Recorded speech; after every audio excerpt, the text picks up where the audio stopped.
Well, we are back with another episode of the Sacramental Charismatic. I am your host, Luke Garrity. I am a pastor theologian in Northern California at the Red Bluff Vineyard Church. And today I'm really super duper excited to have my friend Parada, Rodrigo. How are you doing, man? Very good. Thank you. Thank you for inviting me to your super well-known podcast. Intergalactic podcast. I don't know about that part, but we've been friends and we talk a lot, and I'm just excited to have a friend on the podcast. Actually, most of the people I have on are friends. I guess I should clarify that. But hey, so you are I guess, how long have we known each other? Has it been I don't even know how long it's been. We've just kind of I've known of you, obviously, because you're infamous in vineyard circles. But I think it's since the beginning of the year, maybe. Yeah, that's when we started talking. Yeah. We have a conference every year to celebrate the church's anniversary, and I was looking for somebody to come and be the main speaker. And actually, I was reading for the last maybe 2-3 years, and many of the stuff that you write, papers and conversation comments. Actually, there's many forums of vineyard pastors and stuff that you would reply when people would ask stuff. Gave me a really good hint that this is a guy I do want to meet. This is a guy. So I just gave it a shot, and I wrote you and said, hey, you Facebooked me. Peru? Yeah. Hey, would you be willing to have a conversation about you coming to Peru? And you didn't take more than 20 seconds to say, yeah, let's do it. Yeah, awesome. You know, it's funny because I was on my way to Mexico I was on a mission trip to Mexico with my sons, and we were in the hotel room trying to kill an evening waiting to go. And so I was like, hey, who's this guy? But obviously I knew who you were. So I went, and you had already asked, obviously, about 50 other speakers to come, and they had all rejected you. So I was like, sure, it works out great. But you are. So here's what's fascinating about you. Actually, I think my first question to you probably was, what is the food like in Peru? And then you said it's the most amazing food. And then I was like, I actually can come. That's how that worked. So, but you're from Chile. That was my main promise. Yeah, that's true. You're going to gain weight, and you're going to end up loving Peruvian food and knowing it's the best in the world. Yeah. We're going to debate that over the course of this podcast, but it was definitely up there. So anyway, you're from Chile originally, Chile, and yes, Chilean. So, but you're pastoring in Peru. Yes, I've been living in Peru for the last 16 years. I'm married with Peruvian. I have a Peruvian son, and we planted a church 7 years ago, a vineyard church. Yeah. And so that was fascinating to me, obviously. And so, so we've been kind of, I guess, aware of each other and whatnot, became fast friends. And I'm going to just, for those of our listeners to kind of know, why am I having Rod on? A, because you're my friend and I love having conversations with friends. B, you and I spent a week in Peru, and we talked about theology and ministry and the vineyard and John Wimber and all those things. And it was every conversation was really fun to have. And C, you are, and I have told many people this, you are one of the most impressive pastors I have seen in the field. You're just well-trained. You have a really good grasp on vineyard values, vineyard DNA.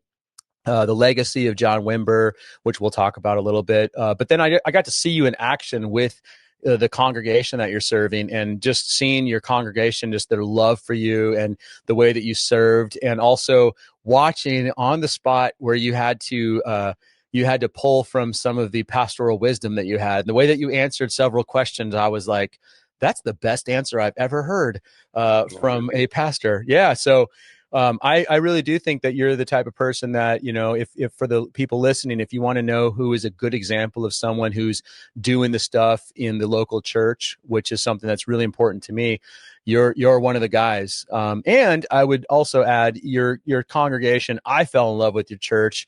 The people there are amazing. Peru is amazing. I just think so highly of you. So I'm excited for people who listen to this podcast to be able to hear a little bit of your story and to hear some of the things that you have to offer. So I'd love to start with that.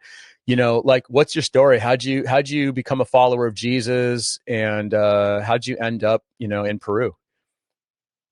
Oh, well, just thank you for all the nice words you said. And actually, I got in touch with you because I was looking up to you. You know, I was looking up your ministry and the way you preach and the way you teach, and I was saying, I hope one day I could be um, somebody like Luke. So thank you for saying that. You have surpassed Luke Garrity. That was obvious. So, I've been attending church since I can remember. My mom obligated me to go to church, and I'm always thankful for that. I grew up in AOG, Assemblies of God, and then when I was a teenager, I just left church, trying to find my own decisions. And there was a time I because I was brought up in church, I knew Christian values, so I thought, okay, it's time to come back to church, but I didn't know where, I didn't know how. So I ended up just one day walking in the street, just looking down, saying, God, I do need a church. And I just closed my eyes, and it was so stupid. I bumped into a post, and it was a post of a church that said the Vineyard Church. So I thought either that, so before that, I've never heard about the Vineyard. Um, so it was like an answer from God, or I could just give it a try, and it was a weird cult. Um, mm, so I gave it a try, and I went, and it was the best time ever. I mean, when you're brought up in a theology like AOG, and you leave church, you have this sense that you've lost your salvation, you've lost communion, not just communion, but also you're going to hell. You've lost every kind of love of the Father. So I went for the first time to the Vineyard, thinking, would God take me back? So when I would He still love me? Would He still consider me His son? So I just came in for the first time, and I don't know. I know that in the States the Vineyard music is well known, and many churches would sing it, but not in Latin America. The rest of the churches would barely know Vineyard music. So they would know Bethel, Hillsong, and many others, and the Latin singers, but not Vineyard worship. So when I came the first time, I've never heard those songs. I was mm, I was wearing, shorts and short sleeves and flip flops, and I was thinking I'm being a rebel. But I came in, and yeah, everyone was dressed the same. yeah. So, You fit in. yeah. So I thought I was going to challenge the system, and the system challenged me back and said, "Yeah, this is how we wanted you in." So Mm, I love the songs. I really connected because it was honest prayers with music, and I've yeah. never seen that before. I still remember what one thing I really loved was that right after worship they stopped for announcements, and then they had like an offering time, and I was used to the slow songs to use them and like to manipulate people to connect it with offering, and then people would feel emotionally and more open to give. So, and I always didn't like that where I was brought up, but when I saw that, and later on I found out it was intentional for people to decide whether they want to give or not, I really loved it. Then the guy that was giving the announcements suddenly said, "Open the Bible."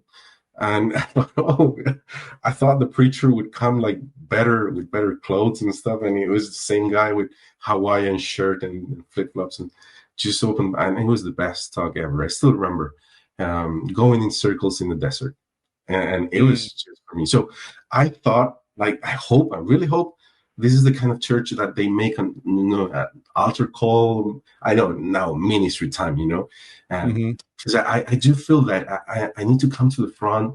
I need somebody to pray for me. and I need to cry a little bit. I need to feel like I'm connected again. You know, I kind of need that. I'm Latin. I need that crying thing.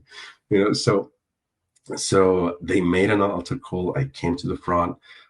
It was weird that the pastor didn't pray for me. They had all different kind of people that they were praying for, coming to pray for people. So just one John Doe just came and started praying for me. And it was a nice prayer. It was a nice prayer. But when he stopped, it gave me the chance to cry a little bit. So to feel that connection again, I thought, yeah, I could come to this church. This could be it. But up to that point, still it was that thought, like maybe I could visit another church also. Mm. But then as soon as he stopped praying and I was going to leave, the guy started to cry. And he started crying really loud, And I thought, like, oh, and just patting his back, like, it's okay. Yeah. Yeah. It's okay. Are you okay? Do you need a hug? And he jumped and hung out of my neck, and he started to answer all the questions I came with, and Mm. so he started saying, like, crying with, boogers and stuff like that. And he started saying, thank you, my son, for coming back to me. Like once and over again, crying out loud, thank you, my son, for coming back to me. You didn't come by yourself. I brought you. I've always caring for you. You've never stopped being my son. It doesn't matter how far you've been. You've always been my son. And my love for you is forever. So he kept for 5 minutes saying that. And it was actually the first time. So I was brought up in church. I would see stuff happening in a Pentecostal church, but it was the first time I experienced God speaking to me and caring for me. Mm. And it wasn't through the pastor. It was just from one guy of the congregation, Mm. and it was so amazing to see that God cared for me. And I didn't know that God would speak that way, that specifically, and answering all the questions. Actually, I went that morning, like asking, like, am I still your son? Do you still love me? Or it's just I'm not going to find another church. And when he started saying that, it's like, okay, God, if you're speaking that in this place, I want to learn. I Mm. want, to know everything, and I don't want to miss this. I don't want to look for another place because, so I started crying again. When he Wow. said that, I started crying, and the role switch. It was me crying now, finally, Mm. the right way, and it was the sense like I came home. I came Mm. home, and I've never left ever since. So also in the church where I was brought up to. The youth group was my sister and I didn't get along with her. So that was the only youth group. But here it was a very, very young congregation. Most of the people were like, not most, but half of people, they had my age, 18 years old. So by then, no, no.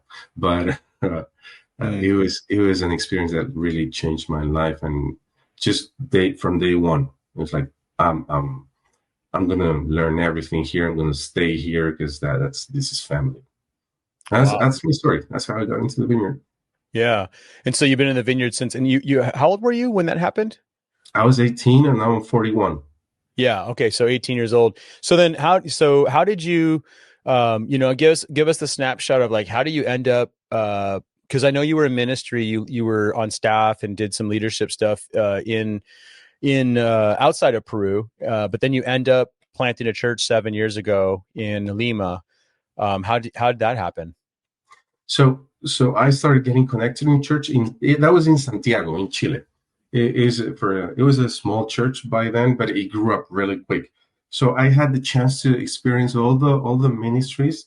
I went to all the trainings. It was a church that it is still a church that would bring really good speakers. So we were really well trained, though most of the people weren't pastors, but they were trained with really good pastors. So um, in 2007, I started doing missions, and I took about a year and a half, maybe almost 2 years of missions through South and Central America.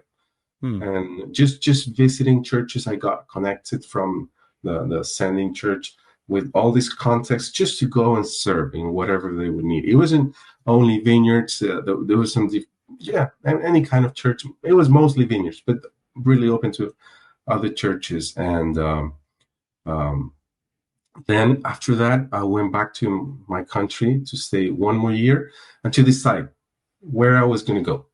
Hmm.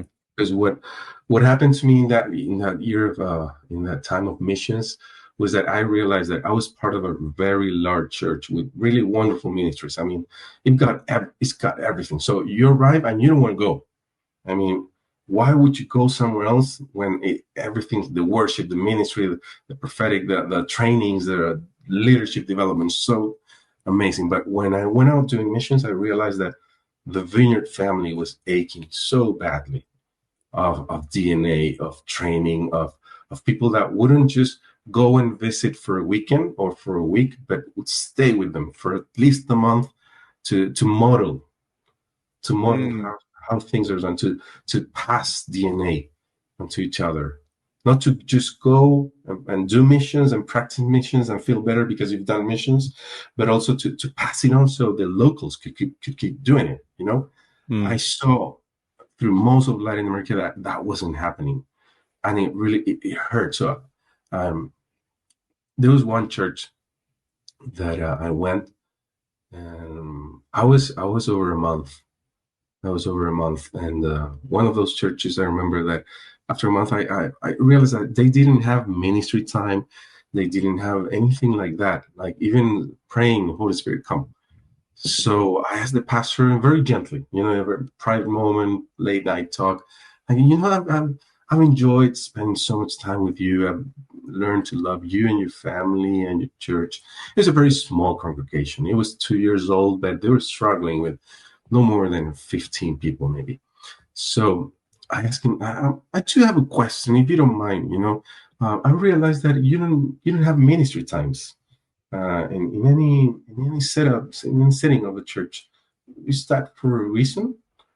And he just gave me a look, this weird look, like, what's that?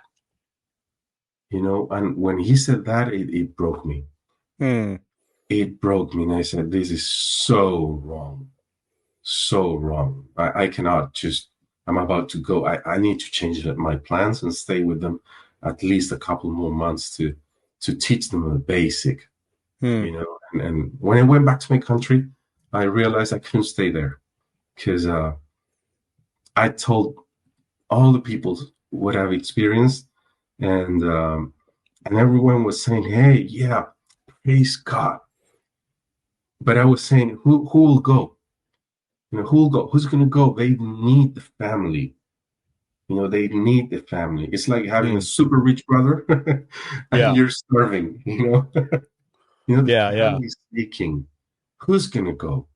Who's Hmm. going to go? This is what's happening. You guys are all really even better trained than me. Who's going to go? And nobody was going. So I decided that I was going to stay in that church, which I still love, which I visit whenever I go back to my country, just for one more year, and then I would decide a country to go. So my decision of moving to Peru was the only country that by then didn't have any partnership, didn't receive any visits, and actually it was the only one of all the countries I visited that didn't say, "Would you come back?" Later on, I found out that they were asking so many people, "Would you come?" And nobody was Hmm. answering, so they stopped asking. Hmm. They stopped asking, and that's so sad. Yeah. that Wow. that breaks people, you know, within the vineyard, that we consider that we are so relational, you know, when it comes to mission, that it's never, not never, but maybe it's not as ideal as we sell, you Yeah. know. It seems like, that's still, I mean, that is a common issue challenge within the vineyard now. I mean, I think, kind of all over, it seems like, because when you had kind of shared that story with me when we were in Peru, it definitely had me thinking about how applicable that is in the US, because I think that's a pretty common experience here too. When I was traveling quite a bit with within the vineyard, it seemed like there were a lot of churches that, were like vineyard in name only type of thing, where it was like, yeah, we're a vineyard, but just some of the things that I grew up with in the vineyard churches I was a part of as a kid, and then going on into young adulthood, like ministry time. Like I had never been to a congregation, a vineyard church, until I was in my 20s that didn't do that, right? That was what the vineyard was known for. In fact, I mean, quite frankly, we weren't known for our preaching. Like you've never,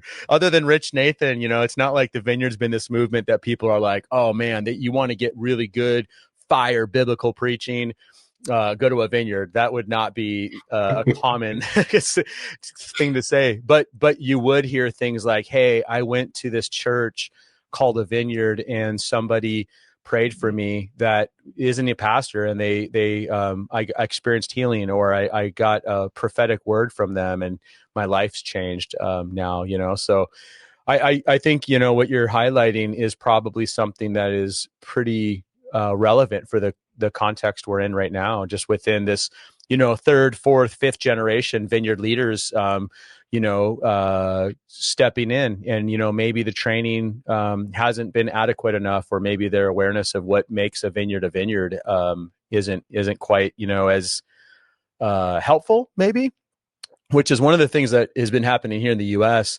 The national conference that I attended maybe a month ago now, there was a lot of this emphasis on what is a vineyard pastor supposed to know, do, and be. And I thought the knowing, being, doing is a good, starting point. But in some ways it's kind of sad that we're asking that question, in some ways, because it's like, what do you mean? We should know that. But as you've discovered, that it's actually really relevant, and that makes sense just in organizational health, right? Because I mean, as new generations are coming up, and it gets harder and harder to carry on the legacy and to pass on the legacy. So that's really fascinating to hear you talk about that. So you basically dedicate a number of years to South America, Lavinias, vineyard churches, helping train and equip. And then one day you just decide, like, you take out a globe and you just spend it, and you were like, I'm only going to go somewhere in South America, and your hand landed on Lima, Peru, or was there something else that brought you to Lima? So it's a bit of everything.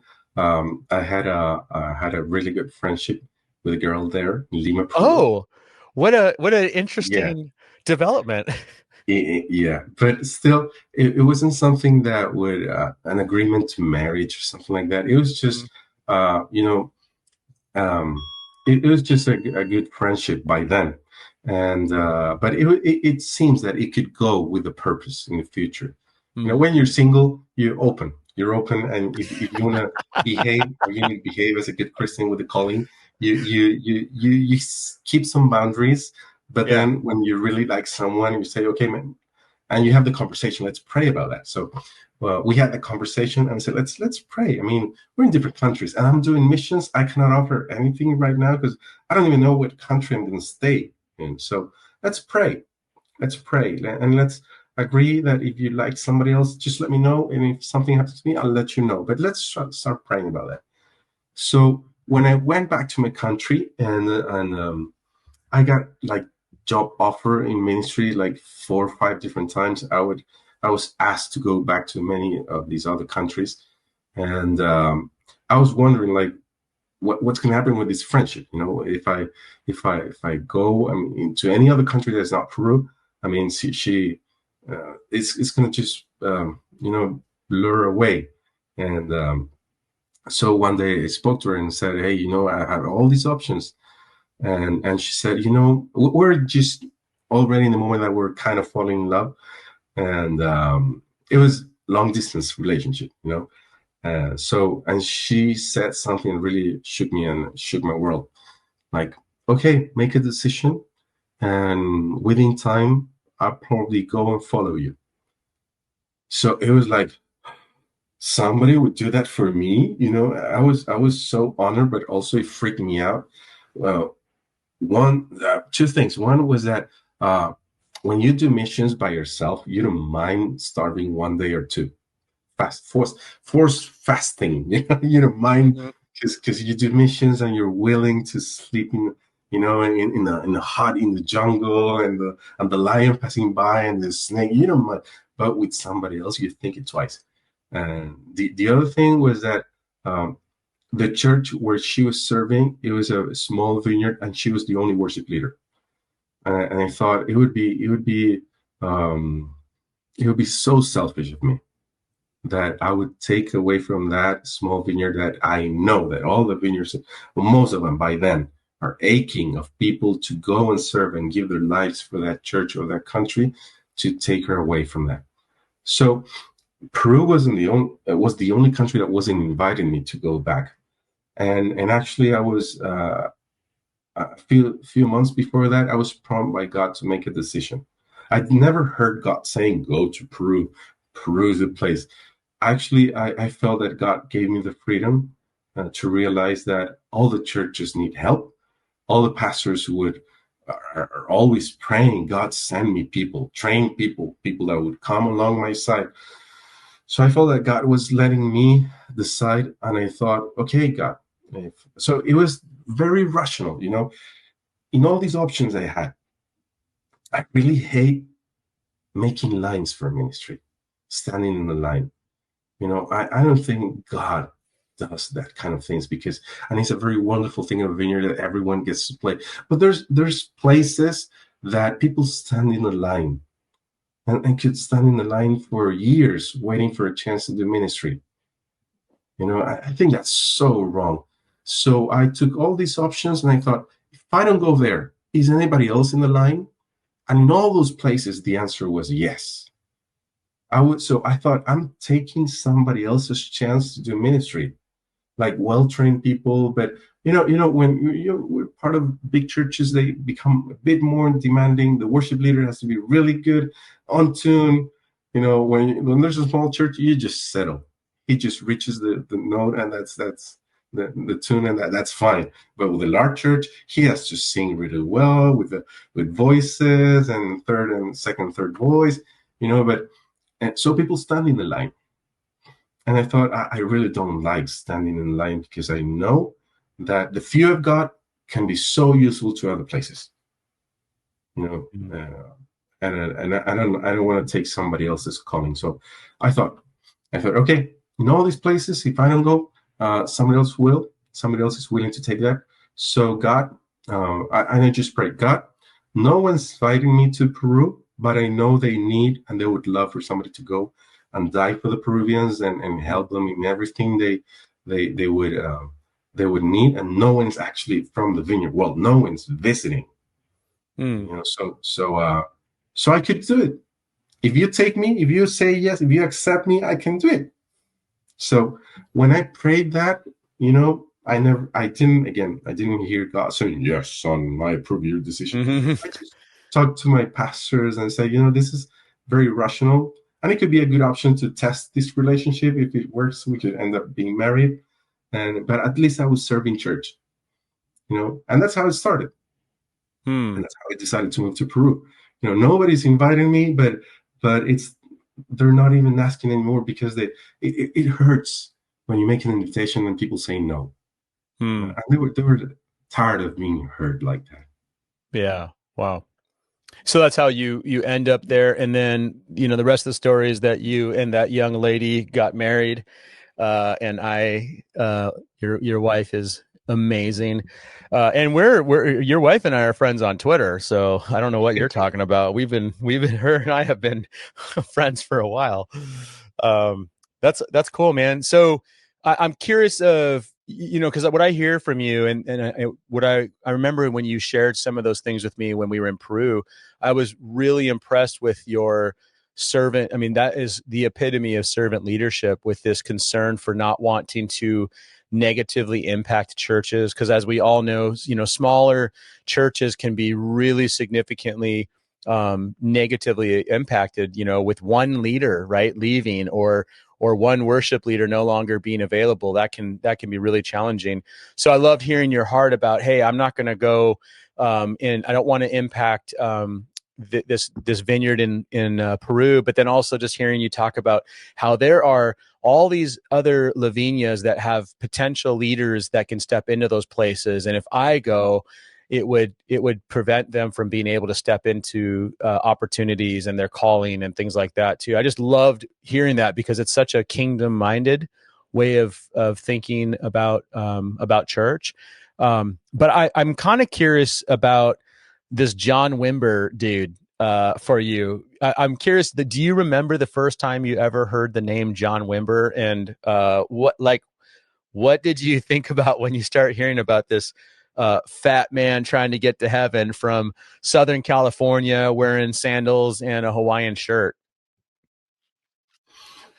Um, I think it really, I really love the fact that he wasn't the typical model of the pastor that was trying to look good, and he was trying to say all the right things, but he was just being um, really, really honest people in a way that even with the words. And so I started. So by then, YouTube just appeared. You know? Okay. By then, YouTube I was just appearing. So I arrived to the vineyard. I think it was 2003, and YouTube appeared in 2006. So I overheard many stories, and the church was really nice. But I wasn't really into Wimber until the video started appearing, and I could see his expression, and it was like, oh, this dude, he's from the '80s, but he's so modern. He's so updated until now. Mm-hmm. And even we're in 2025, still he's so updated. He could be a pastor now, and people wouldn't know that he's from the '80s. Yeah. The way he teaches, and what I really love was this heart of giving away ministry. Mm. This heart of the Wimber clinic times, the videos of the clinic times. That he wasn't the guy that would do the whole thing, but he would say, I brought my team and they'll pray for you. Not in a setup that these are the anointed ones, but in a way saying you can all do it. And later on, I found out that intentionally he didn't do it so people wouldn't, so they wouldn't put him in a pedestal, up in the stage and everyone and down. The other thing that really helped me to understand was that when my wife and I got married, we were invited to do an internship in the UK with the vineyards in the UK. Mm-hmm. And there I found out that Wimber spent a lot of time there. A lot of time. They would say that 6 months of the year, like in overall, he would spend doing ministry there, conferences and lots of invitations. So you get to spend with so much time, with so much people that heard the stories firsthand. And, we stayed in those 6 months in 16 different places. And in 14 of them, they met Wimber, and Wimber stayed in their house, and we stayed in the room that Wimber slept, Yeah. So soaking up the anointing. You're just soaking it up. Yeah. This is the pillow. Yeah. Yeah. But it was so many chances to hear the stories, like from people that were actually real witness of what happened. So we didn't hear the story in Latin America. You barely get that. You may get once a year, once every 2 years, somebody that knows somebody that met Wimber. Mm-hmm. And the stories get distorted a little bit after story after story.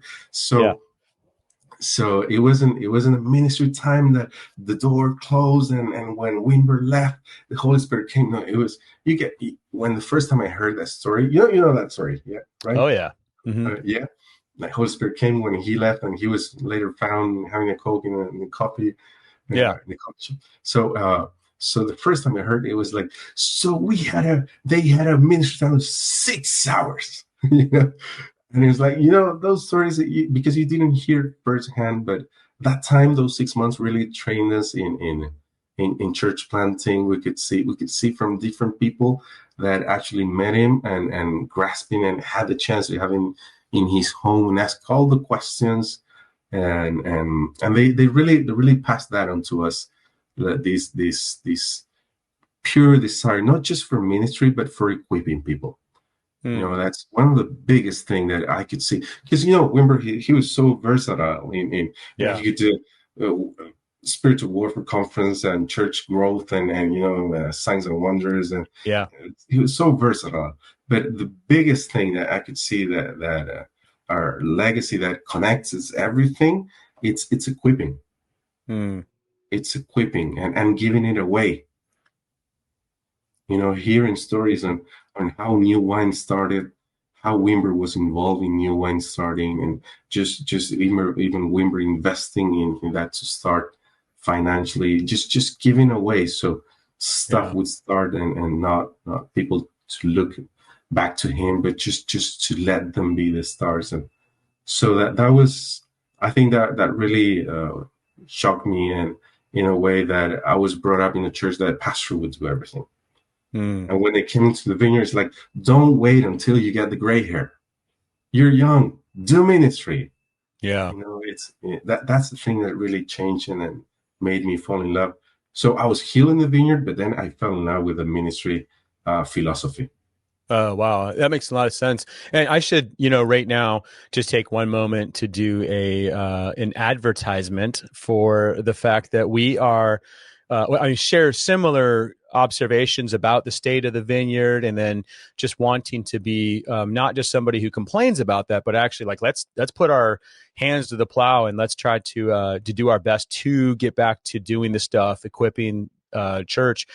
We are having you come to visit us in Red Bluff in February on the weekend of the 26th through the 28th, which is the last weekend of February. And you're going to be coming and you're going to be helping us. We have a number of other speakers, Dr. Douglas Erickson and Dr. Thomas Lyons, who I do podcasts with quite often. And then some other different people have been invited too, and hopefully they will confirm they're joining us. But I'm just really excited about having you out here too, because again, there's such a, like when we hung out, it was so weird because like we've only known each other. I mean, I've known of you. We've been, social media friends from a distance for a couple of years, but it was like, when when we spent all that time together for the, 8 or 9 days that we were down in Peru. I mean, it was like, man, we are on the same page. And I was reflecting on that. I mean, just theologically, biblically, pastorally, ministry wise. I mean, like you and I we did a really fun Q&A at your conference, and it was so fun. Cause I just knew that if I couldn't communicate, in English, what needed to be communicated, I knew that you could in Spanish. um, but it just seems like there's just few people that are going to be able to come and, well, I shouldn't say that. There's probably a lot of people, but I just, you're one of the few people that I just feel such an affinity for. Like we have such a shared, and you just said it, the philosophy of ministry. Like I feel like we both have been like, we've been raised somewhat in the vineyard, cause I've been in the vineyard pretty much my whole life, and you've been in the vineyard for so much a part of your life, and you're traveling and seeing all these vineyard churches. I feel like exponentially kind of moved your ball forward a little bit too, because like, there's not a question in my mind. Like, I'm like, if I want to know a vineyard perspective on XYZ issue, I know I can ask you, and I'm going to get probably one of the, best takes with a ton of pastoral wisdom, as well as, and maybe we can talk about this a little bit, about contextualization. Like, I think you understand, some of the challenges, I guess, for the vineyard within church planting in Peru and South America. Because what we both observed is it seems like in early vineyard folklore and the way we did ministry, I think we did kind of have this, and it somewhat was a combination of probably naivety, and also maybe arrogance, because we were the cool kids on the block at the time, right?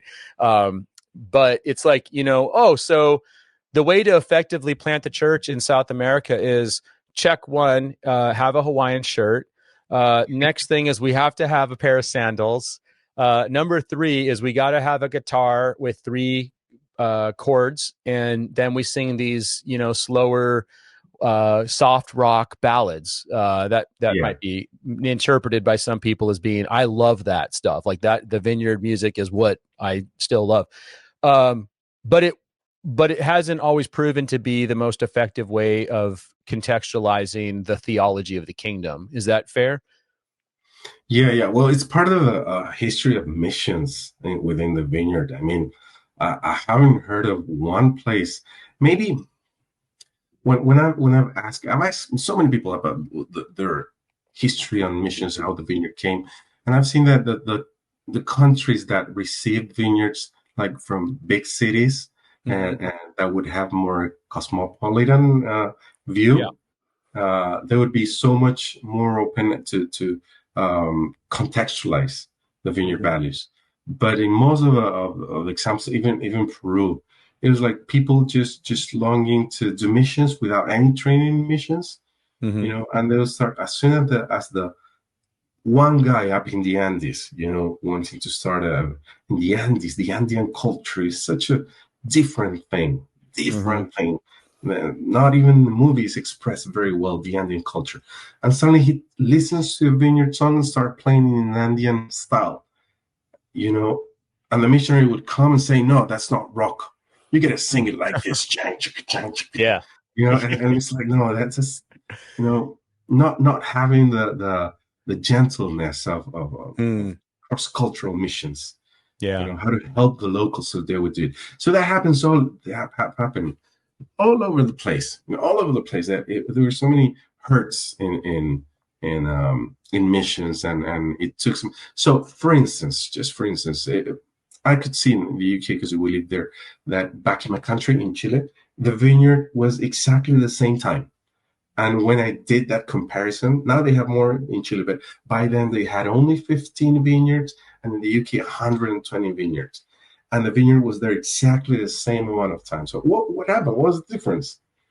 You know, the Mm, DNA wasn't passed, just the name. mm-hmm. And nobody would come along and walk with them to help them in their relationship as churches to grow together a movement. Not individuals having individual churches, but together. Let's grow a healthy movement together, and let's decide the rules in that would apply to our culture, to our way of being, that so others would come and would want to join and not feel it like a foreign thing. Mm, So, and that starts with a good theology.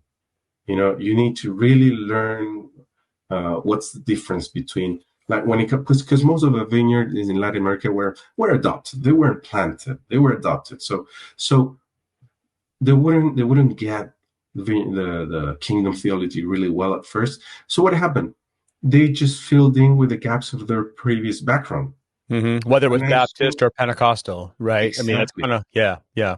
you know, because they haven't had any the best excuses to leave the luggage behind. Mm-hmm. So when people are not healed and you're not really well versed in the now and the not yet, you just say, maybe I should pray more. Mm-hmm. Maybe I should seek what's wrong in my life. Because they haven't got a good comprehension of kingdom Yeah, theology. They don't yeah. know the history of how the theology was developed in a way that would help them. That it's such a healthy theology that Mm-hmm. it's easy to Mm-hmm. to to leave the Reformed theology behind. You know. Mm-hmm. Yeah. I mean, I think it seems like that highlights a number of issues, because it's like you and I both would agree with the phrase "everybody gets to play," or I Yeah. like how you sometimes say everybody needs to play or everybody should play, right? Everybody Uh, has to play. yeah, I love it. But it's like that assumption in the vineyard was built on the fact that Wimber was equipping the church. So people were being empowered and trained to play. So, we have now we move to missions when the vineyard starts going out and planting churches. It seems like we really didn't understand I think the beauty of our theological center, the theology of the kingdom. We didn't really understand the implications of our philosophy of ministry too, which is built on that theology and has a lot of application. But like, if you just show up in another country with, well, this is our DNA, rock ballads, Hawaiian shirt, and whatever it is, then it would make sense why in the UK it might actually pop a little bit, because there's enough similarities in the culture. but I go to Peru, because Peru, I think this is really fascinating. I go to Peru and I'm around a lot of Latinos, but they're all Mexican here.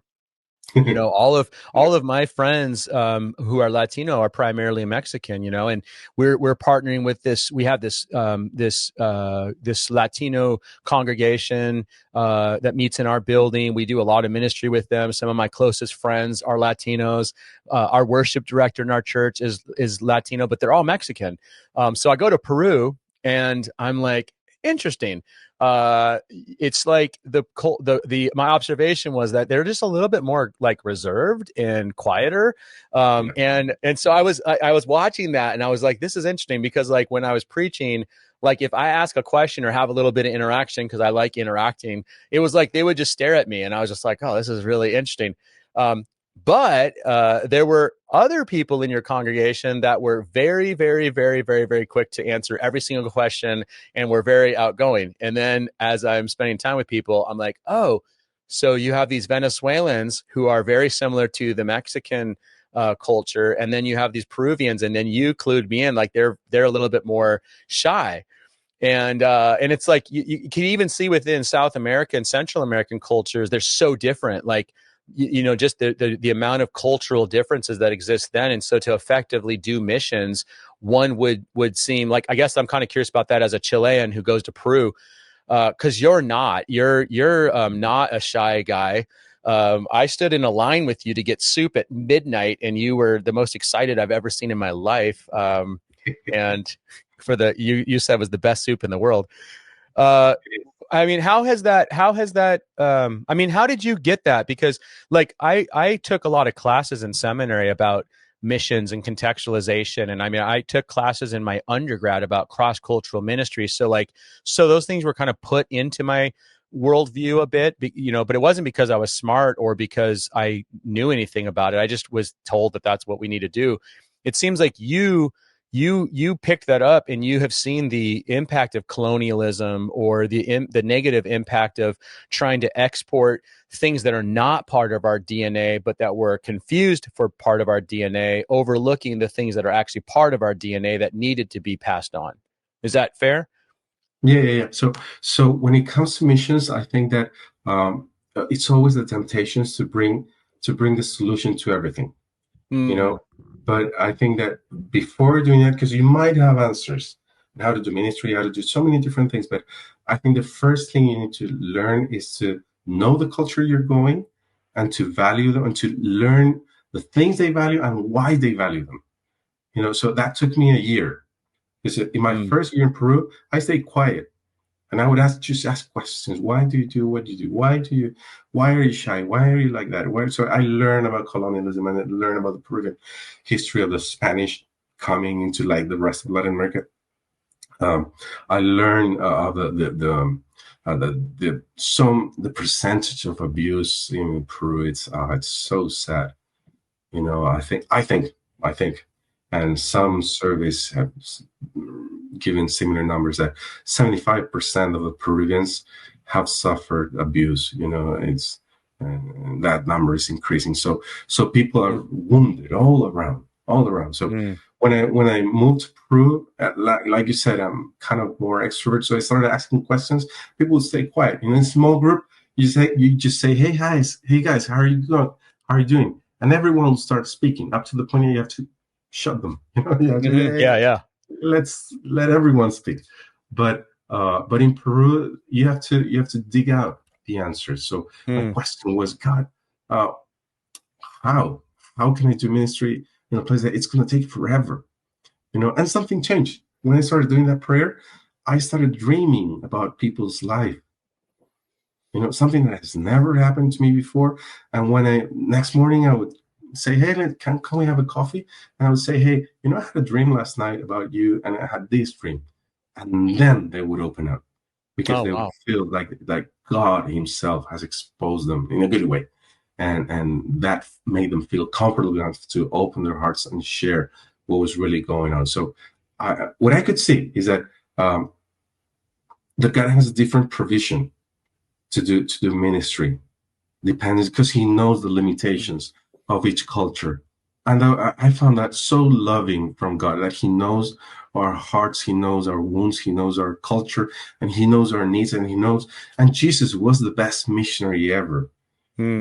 He came being God, but He identified Himself with the poor. He didn't relate Himself with the Pharisees. He would teach not just in the temple, but outside also, Yeah. with the people, and teach them in ways people would understand. So I think to one big mistake is to come to Peru and go to have lunch to McDonald's. You know, you I get, also agree with that. I want to be very clear that I think that would be the saddest thing of all time. yeah, and I'm so proud of you because you came and you tried what everyone that has come to Peru, they need to try. You know what's that? That's guinea pig. Cooey, That's guinea cooey. pig. You had the guinea Yeah. pig. And how I was it? I have been very, very, very honest about how it was top. It's a top 5, top 10 for sure meat. I crave it. I will say it's delightful, phenomenal. I mean, I had watched a lot of foodie shows, and I knew that it's like if you go to Peru, you have to eat it because everybody says it's amazing. And the restaurant that we went to, you took us to a traditional Andes style restaurant, right? It was good. But when you had a lady from your church come to your house the day before we left, and she cooked so much of it, I think I ate like 4 or 5. It was the best I actually think about it quite often. So And I yes, think you're right. I think that's what Jesus did. He sat with the people that the Pharisees wouldn't, and Yeah. he went into their places and he heard their stories Yeah. and cried with them and related with them, so people would relate with him and say, "Hey, Yeah. this is a practical way to know that the kingdom is near." Yeah. The Well, people that there were a couple things that I noticed with your congregation too that seemed like I felt like, I wasn't doing this to be fake too. I want to be very clear there. I really genuinely would say that Peruvian food is some of the best food I've ever had. I don't share the same opinion about your soup being the best soup in the world. It was very good. It was very good for sure. But, I mean, the food was out of this world. It was, the ceviches were incredible, creative. I mean, it was like, I can't wait to go back. I loved it. And there were two things during the conference when I positively talked about eating cuy, like everybody was like, yeah, like he's, I felt like we have affinity. They know that I love their culture. And then you guys gave me a gift. And one of the gifts I actually have in my office right here was this really nice um, uh, I guess says Peru, and it's like a rug, I guess, or it's just really beautiful because I'm assuming it's made out of like llama hair. I would alpaca, assume. alpaca. Alpaca. Okay, yeah, yeah. I call those. I know that they're different, but yeah, looks like a llama. They spit like a llama, but so there was that. But then also I got a pair of these red Peruvian socks. And do you remember I wore them at the conference? And when I sat and I pulled up, like everybody just like lost their minds. Yeah. And right, and which wasn't, I didn't think that would happen, but I just think it was a good reminder about how when we come into a different culture and we try to be like Jesus by loving that culture and loving the people and being interested in what they love and what's part of their life. It just feels like we just get a little bit of I don't. It's like there's just a little bit more like openness to listen to what you have to say, and like an appreciation. I just felt like there was rapport that was built right there too, because like there were people in your congregation that like I feel like I'll consider lifelong friends now. Because we were able to spend time together and we ate meals together and we did all the things that Jesus and the disciples modeled for us. So yeah, I just really think what you're saying is so. It's almost like it's the secret sauce of missions, right? It's like those showing that interest in culture and spending time together. I mean, that's how I felt like I became close with you, is because we hung out every day eating. We did not stop eating. It was awesome. Yeah. So the other thing about missions is that so you value the culture, you respect Yeah. the culture. You really try hard to know why they do what they do and how they do it, and you try to figure out like how my teachings, how my way, my lifestyle, or doing more than lifestyle, it's like my philosophy of ministry. Mm-hmm. How could I help them?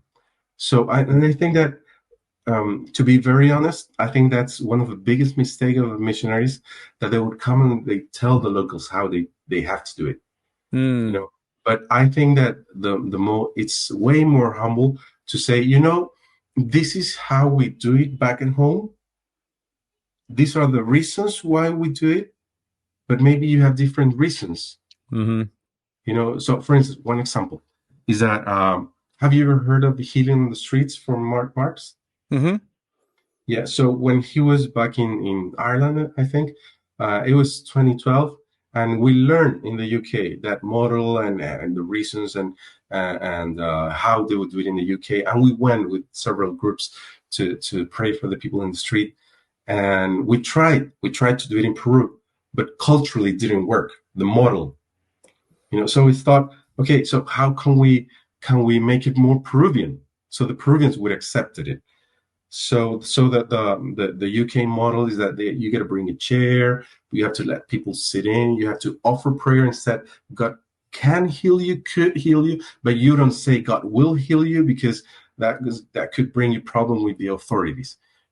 So if you take that model to Peru, they'll say, yeah, but here they didn't mind. They say nobody's going to sue you if you say Mm. God will heal you, nothing happens. They didn't have any expectations anyway. Mm-hmm. But uh, so when we tried to apply, it didn't work. Nobody came and sit down. They found weird that somebody would come and kneel down before you and pray for you. So we thought, okay, so how do companies avert their things in the street? When they give free samples, I assume that in California you got teams handling free stuff in the beach. And how do they do? So they go in teams. They dress similar in a very, they use marketing. You know, Mm-hmm. so we thought, okay, let's give it a try. So everyone went out with the same hoodie. Everyone went out in groups, and the Peruvians, they love conversations. The Peruvian, they have a Catholic background, so it's rare that they would say no when you're for prayer. You Mm. know, they would even close their eyes, when you pray for them. And so we said, okay, let's start doing it. So we changed it. We had the same values, Wimber values on how to do power evangelism, but we had to adapt it with the Peruvian reality, and nobody from outside could have told us how to apply it to the Peruvian way, in the Peruvian respectful way, to approach the Peruvian respectfully, but keeping that balance of stepping a little bit, because the Peruvian, if you step just a little bit, he's going to let you. He's going to let you in, and he's going to let you pray. If you insist just a little bit, but in first world countries, if they say no, that's no, and you're going to respect their space. But in Peru, if you insist a little bit, they probably say yes. So it's those things you cannot ask the missionaries to do that part for the locals. Mm. But you need somebody to keep you asking, hey, are you being challenged to put it in context? How are you making an effort to put it in context? Because that's where the locals, they have to put it in context. They need to learn the values. They need to learn, any pastors in any vineyard in any part of the world, they need to know that in 1991, Wimber came with these 10 points that he said, as this is what we do. Every vineyard should step into these 10 things. It's not in order of importance, Mm-hmm. but at some point they have to try to do these 10 things, these 10 pillars, and he called it the vineyard DNA. Yeah. Yeah. And there's been And many each one of definitions. those, yeah, each one of those things can be contextualized, right? Like they are totally kingdom Bible things. There's not a thing on there that's American. Like they're all things that the church has done for 2,000 years. It's the question of what does it look like, right? Like what's it going to Yeah. look like in that specific context? Yeah, that's good. Like contemporary worship in the power of the Spirit. It's Yeah, not going to look the same yeah, here yeah, in China. yeah, yeah. I got to tell you though, I mean, I thought you guys' music was so beautiful, and I loved it, because it was like I knew a lot of this because they were in Spanish, obviously, and I don't know enough Spanish to be able to really know what's going on all the time. But I knew every one of the songs except for several of the ones that were localized to your community. But I knew them all, because what was the hot song? Was it Light the Fire again?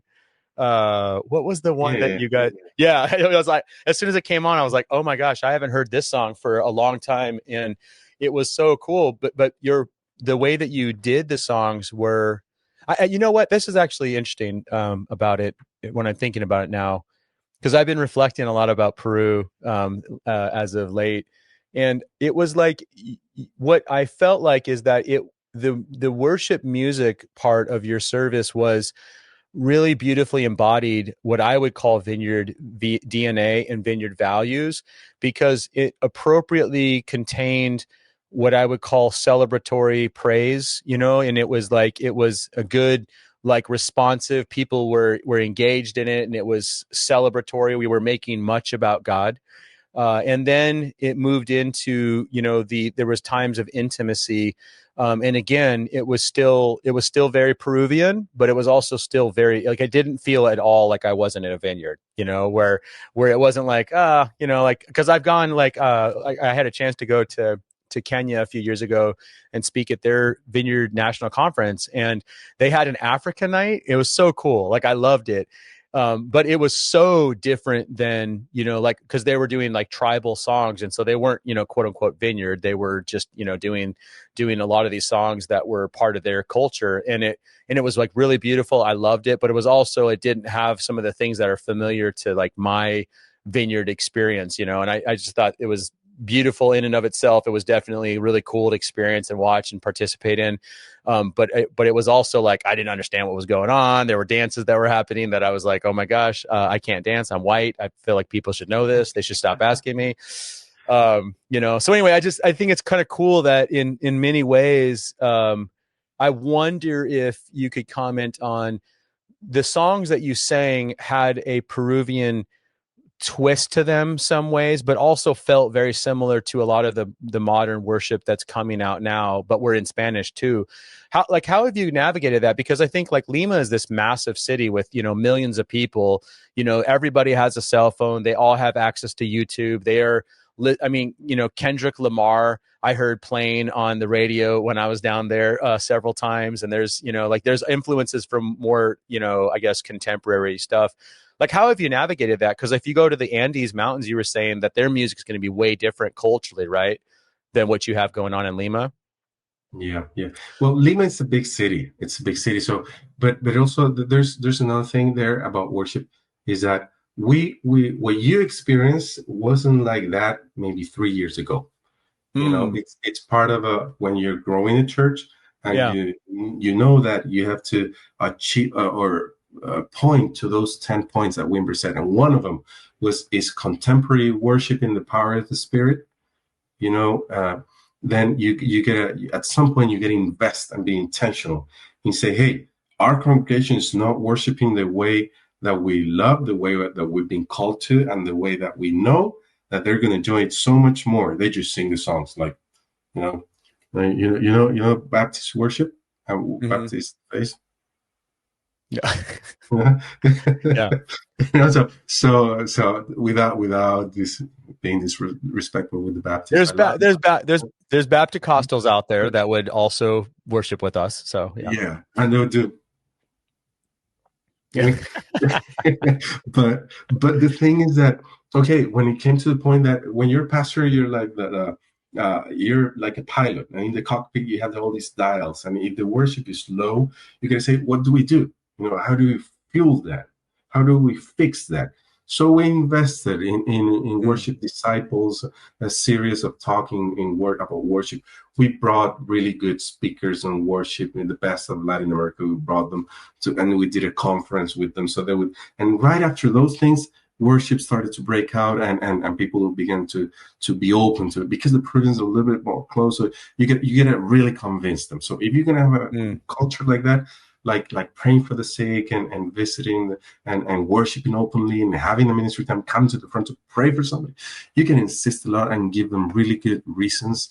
But to get to that point, as a pastor, you got to be intentional. You can invest in teaching your congregation why it's so important, and don't stop until they start worshiping. And if you see the dial going down, you press again, because Yeah. you need Oh, hold on.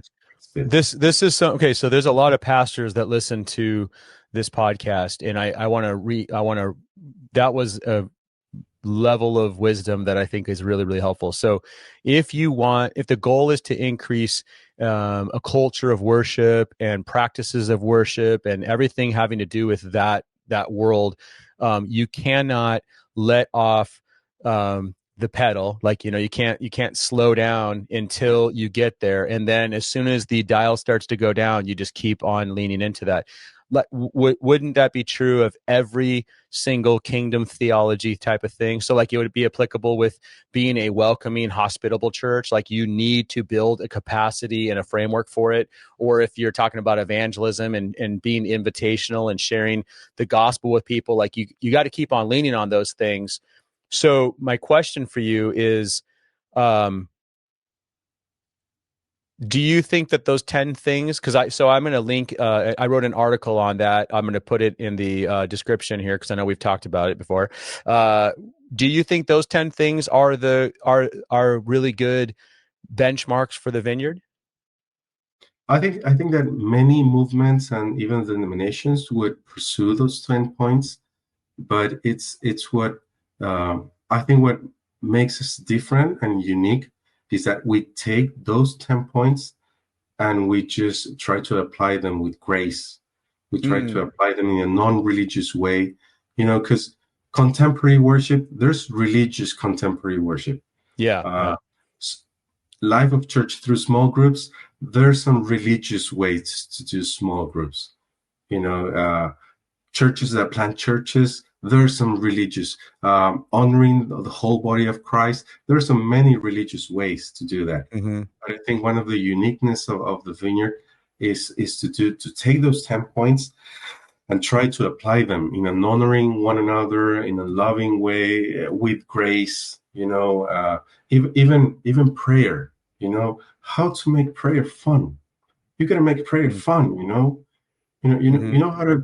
how to pray when for a meal when there's someone in the room. I would look for the slimmest person and I would say, God, please, we bless this food, and that he would gain weight, not the rest of us. You gotta find ways to transmit that and let the people see that his pastor, he makes ministry fun. He makes prayer fun. He enjoys worship.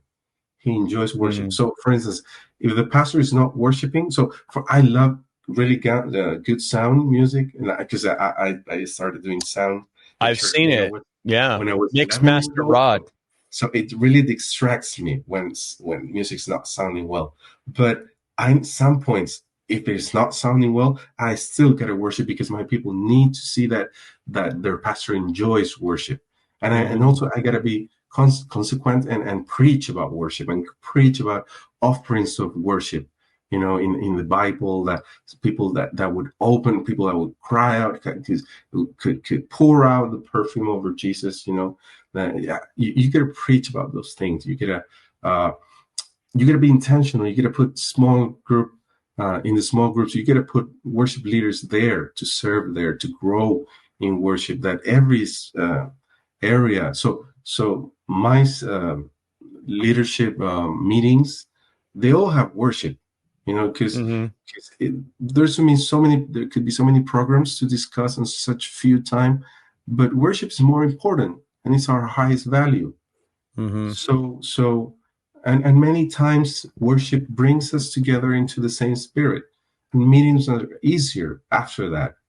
If you spend some time worshiping together, because you hold your heart and you put it before Jesus, and even if you disagree with somebody, you tell somebody off that meeting, you put that in that worship time before Jesus, and he makes everything easier. So, and it's our highest value.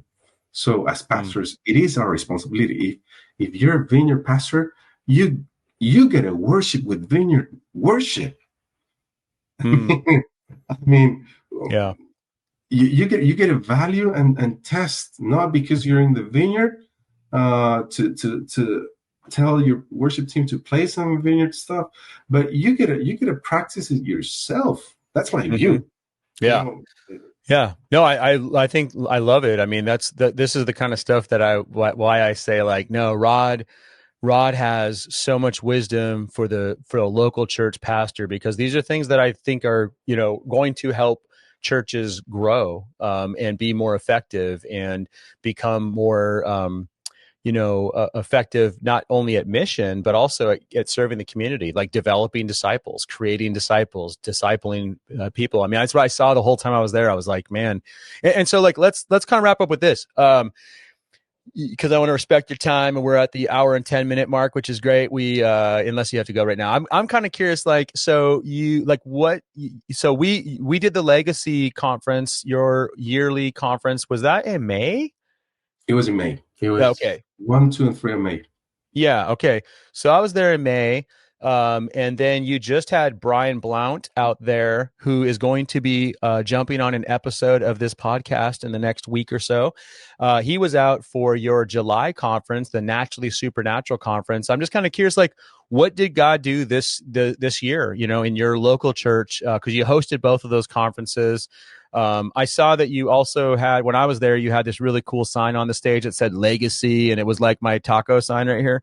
And you had another one, Naturally Supernatural one, I think, right? Somebody, did you make those? It was Tonio. You met Tonio. Oh, yeah, okay. He was, Antonio did. Yeah. Yeah. I talked to him, by the way. We WhatsApp, each other, but, he's the uh, best. yeah, actually, he needs to know I love him. His wife and him are just amazing. So, um, what's God been doing? Like, kind of how would you say, like, what was it like having some America? That's two Americans in a row, coming out to hang out with your congregation. We saw Brian Blount also tried the cooey. That was a good, encouraging thing to see. So yeah, like, just tell us like what God's been up to. So we have this event called Naturally Supernatural that it began as an internship of Signs and Wonders. So it's not just a conference; it's an internship where we spend at least 6 or 7 days. Everyone staying in the same place, and from the morning to the night. And yeah, it's not easy. It's very intense. So Mm. workshops and at least a couple of times a day going out to demonstrate. So it's and lots of vineyard healing, because you get to learn and you get to practice with each other. So we pray, lots of receiving, lots of prayer. So it's like an onion. There's many layers falling and falling and falling, and Mm-hmm. people healing and healing and healing. So it's been 15 years, 16 years doing this, and each year it's been different. So Brian Blount definitely brought up so Mm-hmm. much passion, and he's very energetic. So right from the first meeting, maybe most of the people didn't know that before the event, I had a breakfast like with you, but with the pastors, because it's my way to share speakers and to share the things that we might bring into church to share with others, so they can make friends too. Um, sorry. So right from that first meeting, well, Brian brought a large group of people to as his team, his ministry team, and also doing missions with him. And most of them were so on the spot, like really great empowered people that God used so much, so much.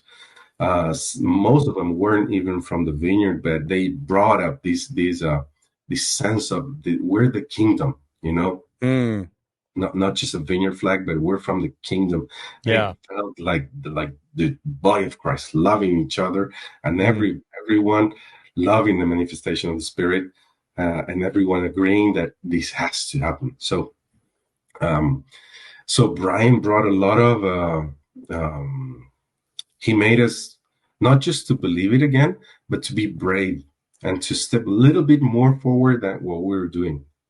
Mm. and the Peruvians, the Peruvians really, they needed that nudge, not just nudge, a big push, Hmm. go and do Yeah. it. And right from that first meeting with those pastors, there was a moment that Brian exploded in words of knowledge and praying for the pastors. And we had a morning when all the pastors were in the floor receiving, being ministered. It was amazing. And that gave me like the description of what was going to happen the rest of the week. Wow. And it was amazing. So many people delivered. I don't think that in the history of our church we've seen so many people being delivered and so many people changing. You know, right after that, we received from God that yeah, okay, this is going to really change people, and the church is going to really grow now. So we Mm. gotta get ready for the second service. So now, most of the Sundays it's filled. We're beginning to have some times that we didn't have enough chairs for everyone. So we already have the discussion, and we're going to multiply the service Mm. for the first time, which is for us it's a huge thing. Uh, and maybe because we're having a lot of newcomers, and this time the newcomers are staying, Mm. which is really really good. And I think that it was the first time that it was hosted by our church. So when we Yeah. were associate pastors in the other church, everything was happening there. But it was the first time that our church hosted the event. So everything was happening here. So most of our people received it and enjoyed it. So they really grasped it, and they're doing it. So yesterday it was the first time after the event that instead of having a midweek service, everyone went out and prayed for the people, and they came with really great stories. So uh, Mm. I think it's something that people need to lose up in terms of lose up and dare to do it more. And I think there's that book that we talked a little bit that Wimber would say faith is spilled risk, but this Hmm. guy, what's the name of this book? I think that Jordan Sang's Miracle yeah, Work or Miracle yeah, Worker. yeah, Yeah. yeah. That faith is spilled try, you know. Yeah. But Brian Kevin said, don't try it, go and do it, go Yeah. and do it. Yeah. And he would model it himself. And the Yeah. great thing about him is that he would go in every time, every outreach time. He would go with the people. He Yeah. wouldn't. He wouldn't stay back like a desk pastor, staying and sending Yeah. out. No, he would He go. wouldn't be like me where I'd be like, okay, I'll be in my office. Let me know how it goes. Is that what you're saying? So I used to be like that. I used to be like that. You've And been when we you've been planted the healed. yeah, when we planted the church, I found out I got so rusty in Yeah. power evangelism. So Brian True. brought Well, part of it too, I think, for pastors is that you stop having contemporary stories. That's one of the observations because I've gone through seasons like that too, where you're starting to live off of yesterday's manna. Like you have these stories and these examples of when you were doing the stuff. And if you find yourself all of a sudden you're like, hey, I'm having trouble coming up with illustrations, it might be because you're not currently engaged in doing the stuff. So it's a good reminder as to why we need to keep doing that. Not to mention is the fact that it's just it's what Jesus called us to do. So have you heard of Eleanor Mumford? Have you heard her preach? Uh, I have, yeah. one detail I've heard her many times in live, being listening to her, and in every single talk, she all the stories she shared about praying for somebody or preaching to somebody. Yeah. It was more than 7 days ago. Yeah. Yeah. It's So it's always, it's something like that happened yesterday. Yeah. yesterday that Yeah. was just coming into here. So she's this wonderful lady, but when she gets into the microphone, I mean, she's fire. Yeah. She's pure fire, and she's with her husband. They grew a healthy movement, and Hmm. they do the stuff until now. So that's a great example that it challenged me. Like, what's my Mm. story? If I want to encourage people, I need to get in trouble. I need to go to the supermarket. I need to walk out the dog. I need to sign up for a gym or something to get into where people is and start having my own stories that would inspire others. Because we're pastors, we're supposed to model this stuff, not Mm. just teach them. And to be honest, in the vineyard, um, If you teach everything that Wimber taught, stuff will happen. It's true. It's all true. If Mm-hmm. you teach it the same way, if you take power evangelism, power healing, and if you teach it right, oh, Jack Deere, I know, I'm surprised by the voice of the Spirit. If you teach it right, the same way, God will show up because He's more interested in people would learn. But even us as a pastors, we can miss the chance of being part of that story, and people will get passion, and within time we could really lose our passion as pastors, and even find ourselves behind the desk enjoying other Mm. stories. But listening to people like Ellen Manford, whenever I get to, I know that she's preached somewhere. I need to listen to her because she really gives me back this sense of, yeah, I got to do it again. I got to do it again. Yeah, Yeah. yeah, that's good. Yeah, that's I've noticed that about her too. But I actually was just literally was just thinking about this the other day, about how because I was trying to think of an illustration. So last week I preached on prayer.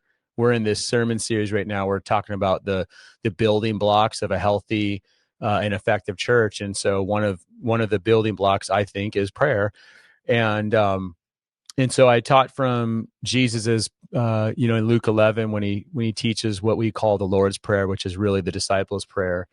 And so I was trying to think of an illustration about a certain aspect of his prayer, and man, I was like, I'm really, um, like it was the aspect of how he prays, "Your kingdom come, Your will be done," and I was like, I was trying to think of a time or like a recent time where I was like praying for the kingdom to come, and I obviously I pray that oftentimes because it's kind of it's almost like "Come Holy Spirit," right? Like in Yeah. the vineyard, it's "Come Holy Spirit, Your kingdom come," but I was like, yeah, sometimes I think I just say that, but I'm actually not like when I pray, I'm not actually thinking about what I'm actually like the theology behind it or what that actually means, because really it's asking God's rule and reign, right? In our circles Yeah. we'd say we're praying for God's rule and reign to come in that moment. And then I started thinking about how sometimes it's like if I'm trying to think of an illustration, I'm like, it just reminded me, I was like, yeah, this is why we have to stay actively doing the stuff and not just hiding in the office like you're saying. So yeah, that's I take that as a good gentle nudge and reminder of the necessity of that, of doing the stuff because it's who we are, right? Or it's supposed to be. Yeah, well, that's what Brian did. Even to me, it was, Yeah. uh, I'm a pastor. I'm a pastor. I should be doing it, but let me just quick. Uh, for the last few months, I was struggling with a back hernia because of my baby boy holding him and Mm-hmm. spending late time with him, holding him. It gave me back hernia, go up and down with him, and my wife got injured, in her legs, so she wasn't able. So I had to do it for both of us.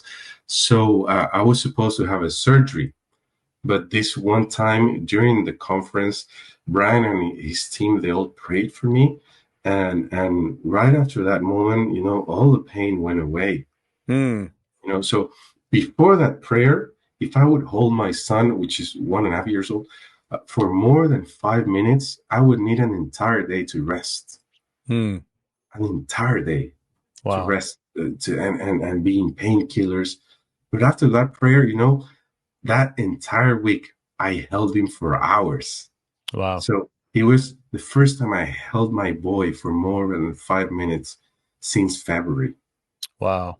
And each time that I could see the watch and 5 minutes passed, I would start crying because the pain wouldn't come back. Mm. And it also gave me this big a call of attention. You can pray for people. You can have others pray. You don't need to wait for the big speaker to come. You can see those things happening. But I mean, it was a really good call attention that they prayed for me, and it was wonderful. But I wasn't practicing it myself. I was just selling it and assuming that, well, yeah, the now and not yet, but I wasn't even pushing it a little bit. Just assuming, well, Mm. that's what's happening with me this year. And the Wow. good thing is that the now and the not yet, it has a now. It's got a now.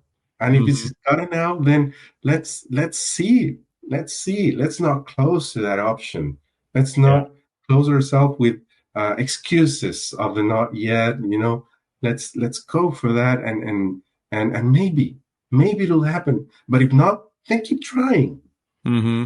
Then keep trying. And it was so wonderful for me. That natural supernatural, it's been the best ever. Not just because I got healed, because so many people got to do it, and it called my attention. Okay, I need to get in trouble.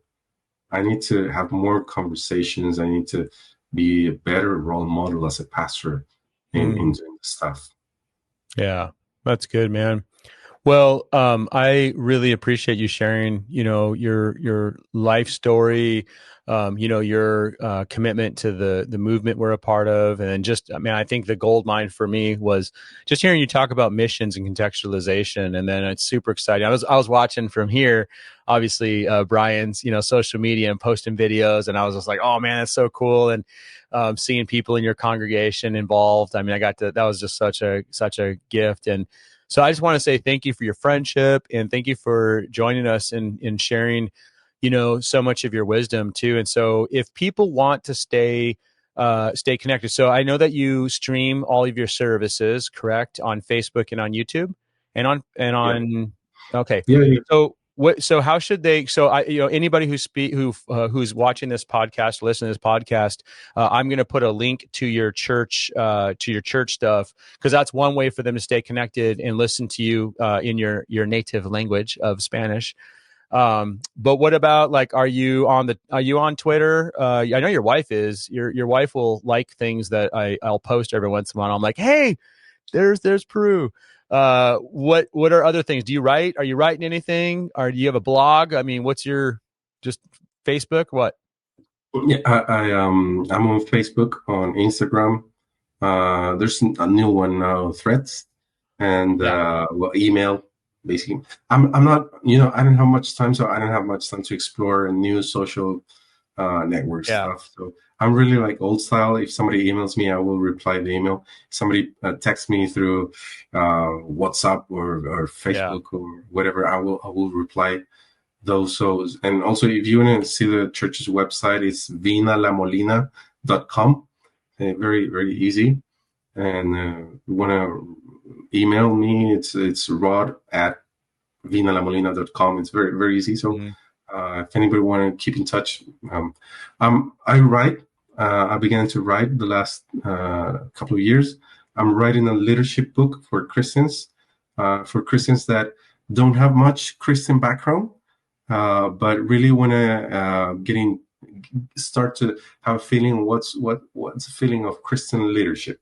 Mm. So I'm talking a little bit about everything, about how to start in ministry, why, how to like basic pastoral stuff, why we do what we do, how to transition. No, it could be used to transition the church or transition leadership of a small group, but the basics of that. If you want to do missions, but everything is it's being written in a fun way. So I haven't got a title Mm. yet. Great. I've been writing some theological declaration of the church. So, what do we believe about communion? What do we believe about baptism? Stuff like that. Mm-hmm. Uh, Yeah. Beginning to write those things because, and I've seen that some people it's been useful for them. So I could share those stuff. I don't mind. I Great. don't. I, So yeah, so I guess anybody who's listening, one thing I would highly recommend, if you are, especially if you're in a Lavinia, a Spanish speaking congregation, but I would also say for the gringos, that watching your guys' live services is really helpful. I mean, it's been a blessing for me. I don't understand everything, but there is translation things in some of these apps that I can kind of follow along, but yeah, I mean, I just really appreciate your friendship, and I want to say thank you for taking the time to join us, for this conversation. thank you, Luke. I've enjoyed your friendship and wisdom. Thank you for saying yes. Mm, Thank you for saying yes. For saying yes, firstly, to friendship. That means so much to me. And mm, it's meant so much to the congregation here. They want you back. They want yeah, you to come. yeah, it So was a we lot have of to make fun. that happen. Yeah, for sure. Yeah. Well, I want to say thank you to all the listeners. And if this has been helpful, I would love to encourage you to share this with somebody who you think might be benefited from hearing from the wisdom of Rod. So we'll talk to you all later, and thank you for listening.